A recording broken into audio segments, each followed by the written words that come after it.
बेइज्जती करवाता है। फिर उसके मंत्री हैं, उसके जर्नल हैं जो कोई कसर नहीं छोड़ते अपने खुद के मुल्क को जलील करने। सच्चाई ये है कि आज भारत की आर्थिक और सामरिक ताकत इतनी बड़ी है कि कोई भी अरब देश भारत से टकराने की सोच भी नहीं सकता। यही वजह है कि अरब नाटो का हल्ला सिर्फ मीडिया की हवा में है, जमीन पर इसका कोई मतलब ही नहीं है। खैर, अरब नाटो का ख्वाब शुरू होने से पहले ही मिट्टी में दफन हो गया। एप्पल ने ट्रम्प की एक ना सुनी और वही की आज उसे सही लगा कि आईफोन 17 लॉन्च हुआ है इंडिया में और ऐसा धड़ाधड़ बिक रहा है कि कह रहे हैं रिकॉर्ड सेल हो रही है और हर तरफ ये चल रहा है इस वक्त। एप्पल ने अपनी जो मैन्युफैक्चरिंग है, फोन मैन्युफैक्चरिंग इंडिया में 20% 20% इंक्रीज कर दिया और उसके लिए वर्कर्स ऐड हुए हैं। इंडिया के अंदर मैसिव जॉब्स क्रिएट हो रही हैं, वो लोग जो टेक फर्म्स में काम करते हैं।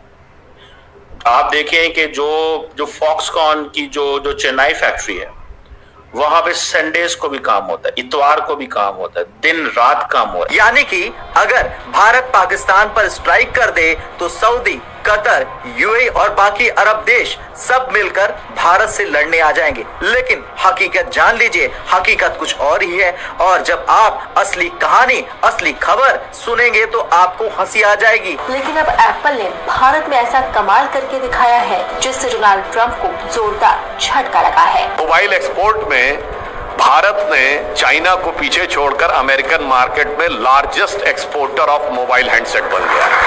केवल कुछ साल पहले 13% था हमारा शेयर, वहां 44% हो गया। ये वाली खबर भी वायरल हुई है।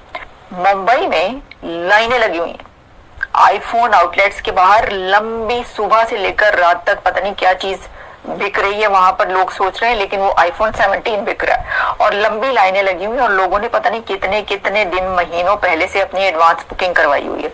वो आईफोन 17 का ऑरेंज कलर का भी एक आ गया, वो भी बड़ी अट्रैक्ट कर रहा है।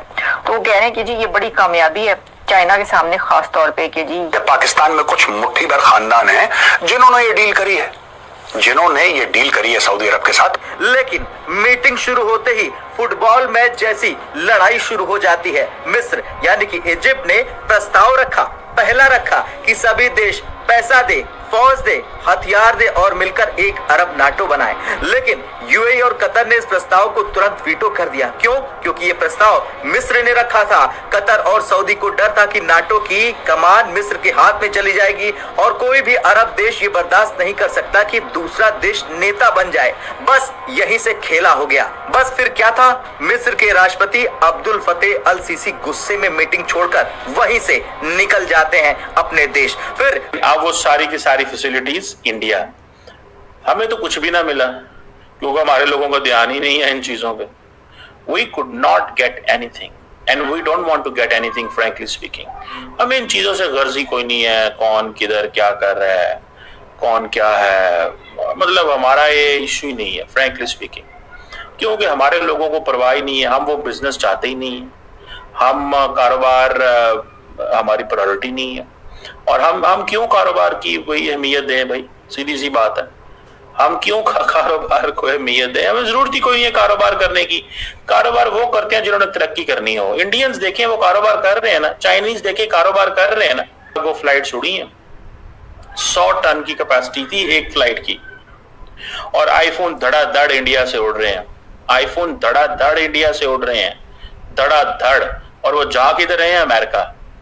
15 लाख फोन वो लेके गए हैं, और वो इसलिए कि उन्होंने सारी की सारी सप्लाई चेन जो है उसको मेंटेन करना है। हमारे पास क्या है, ना गैस है, ना पानी है, ना इलेक्ट्रिसिटी है। हम इन्हीं चक्रों में ही उलझे हुए, हमको इन्हीं चीजों में उलझा के रखा हुआ है। पीछे ये जो कर रहे हैं मगर कम से कम आवाम को तो देखो, हम खड़े, हमको कुछ पता ही नहीं है कौन सी कंपनी आएगी, कोई नहीं आएगी।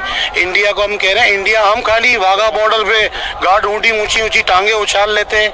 तुर्की ने मौखिक रूप से शामिल होने की इच्छा जताई, लेकिन अरब देशों ने तुर्की को भी बाहर का रास्ता दिखा दिया। क्यों? क्योंकि अगर तुर्की आता तो एर्दोगन पूरी दुनिया में ढोल बजाते फिरते कि देखो ऑटोमन साम्राज्य वापस आ गया है। इसके बाद एक एक करके सभी देश मीटिंग छोड़ने लगे। आखिर में सिर्फ कतर, सऊदी, यूएई और पाकिस्तान बचे और आधे घंटे में मीटिंग खत्म हो गई। अरब देशों का सपना चकना चूर हो गया। आप जो मर्जी रोना गाना करिए कि जी हमारी बात तो सुनी नहीं, हमसे तो बात ही नहीं की गई, हमें तो बताया ही नहीं गया। इसकी रीजन यही है जो मैंने आपको पहले कहा कि आपकी इम्पोर्टेंस जो है वो जीरो हो चुकी है और इसी वजह से जगह जगह आपके ऊपर लोग हंस रहे हैं, लेकिन आपको अपनी पॉलिसीज ठीक ना करने की आपने शायद कसम खाई है कहीं।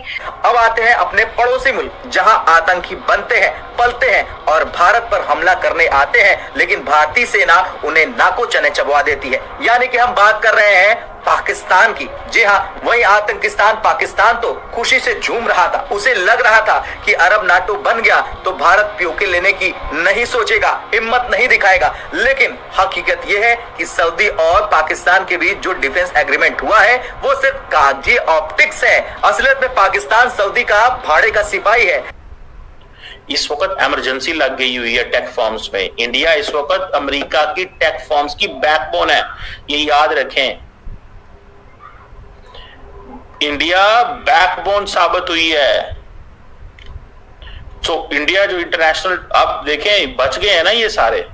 सो इसीलिए अमेरिकन मैन्युफैक्चरर जो है वो उस मुल्क में जाता है जहां पे अमेरिका के ताल्लुकात जो है वो ज्यादा अच्छे होते हैं।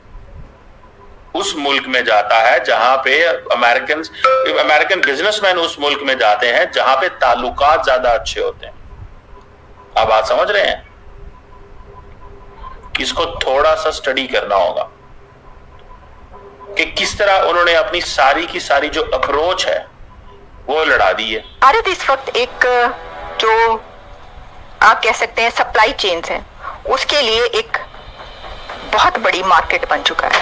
एक ऐसी मार्केट भारत बन चुका है, एक ऐसी इकोनॉमी कि जहां पर जब ऐसा कोई मुश्किल वक्त आएगा, ऐसी कोई इमरजेंसी की सिचुएशन आएगी, ऐसा कोई अलर्ट होगा इकोनॉमी पर या बिजनेस पर, तो दुनिया भर की कंपनीज भागेंगी भारत की तरफ कि हमें इतने देर के अंदर या एक रात के अंदर इतने आईफोन्स चाहिए, हमें इतने सेमीकंडक्टर्स चाहिए, हमें इतनी चिप्स चाहिए, इतने घंटों के अंदर हमारे चार्टर्ड जेट्स आ रहे हैं, आप हमें प्रोवाइड करें। और भारत ने यूं चुटकी बजाते में प्रोवाइड करने हैं 600 टन आईफोन्स। अब देखिए 6 आवर्स के अंदर जो है वो उन्होंने, और चंद रातों के अंदर वो प्रोवाइड करना चुटकी बजाने का ही काम है। तो सप्लाई चेन जो है दुनिया की, उसका हब इंडिया बन चुका है। मोदी हुकूमत ने ये जो काम कर दिखाया है ये बहुत बड़ा काम है, मैं समझती हूँ। मीटिंग के झगड़े, लीडरशिप की लड़ाई, बड़ी ताकतों का दबाव और अरब देशों की आपसी दुश्मनी, इन सब ने इस आइडिया को जिंदा दफना दिया। पाकिस्तान अब चाहे जितना शोर मचा ले, कितना भी कूद ले, सऊदी चाहे जितनी मीटिंग्स कर ले, लेकिन हकीकत तो यह है कि भारत की ताकत और अरब देशों की अंदरूनी खींचतान के सामने अरब नाटो सिर्फ एक फेल सपना है। आप तो वहां पर जाते हैं सिर्फ पैसा मांगने, आप तो वहां पे जाते हैं सिर्फ डॉलर के लिए कि जी हमें जो है वो IMF से पैसा दिलवा दो या हमें वर्ल्ड बैंक से दिलवा दो या सऊदी अरब को कह दो कि जी वो हमें पैसा दे देते। लेकिन सऊदी अरेबिया भी तो अमेरिका के कहने से ही पाकिस्तान को पैसा देता है। अगर सऊदी अरेबिया को अमेरिका ना कह दे कि भाई पाकिस्तान को 1 टका ना देना, तो वो हमें 1 टका भी नहीं देगा।